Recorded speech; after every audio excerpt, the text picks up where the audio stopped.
আসসালামু আলাইকুম। স্বপ্নের কৃষি থেকে আপনাদেরকে স্বাগতম। তো যারা কৃষি কাজ করেন তাদের জন্য খুবই গুরুত্বপূর্ণ এই ভিডিওটা ইনশাল্লাহ হবে। আপনাদেরকে দেখাইছিলাম যে এই যে শসা, এটা কিন্তু থেকে কাছে এসে দেখা 1 2 3 4 5 পাতা। এই শসা কিন্তু আপনার সর্বোচ্চ 12 পাতায় কিন্তু ফলন আসবে, ধর আসবে, শ্বাসফুল আসবে। আর এটা হাইব্রিড শসা, এজন্য কিন্তু সর্বোচ্চ 30 থেকে 35 দিনের ভিতরে কিন্তু ধর আসবে ইনশাল্লাহ, আশা করা যায়।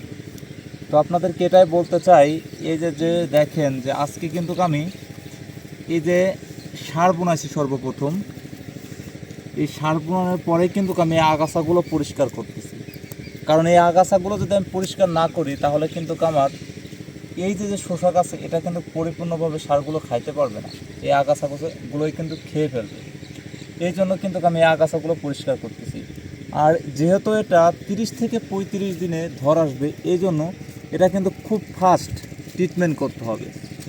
যখন যে ট্রিটমেন্টটা সময় মতো যদি না করেন তাহলে কিন্তু অবশ্যই বুঝতে পারছেন কৃষিকাজেও কিন্তু অনেক লজে পরিণত হবেন। এই দেখেন আমার মরিচ, এখনও কিন্তু এতটা বর্ষার সিজন এবার, তারপরে ইনশাল্লাহ আপনাদের দোয়ায় আল্লাহ পাকের অশেষ রহমতে দেখেন এখনও কিন্তু প্রতিটা গাছেই কিন্তু এখনও মরিচ আছে। আর এখন মরিচের কেজি আপনার সর্বনিম্ন 200 থেকে 250 টাকা কেজি, আর মন আপনার 10,000 9,000 এভাবেই কিন্তু বিক্রি হয়।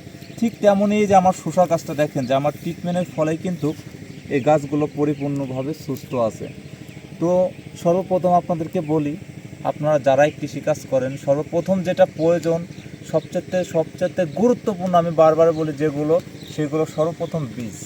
এই যে আমার নিজের হাতের কিন্তু এই বীজগুলো রাখা, এই যে শসা, ভালো বীজ দেখে রোপণ করবেন, ভালো ফলন পাবেন।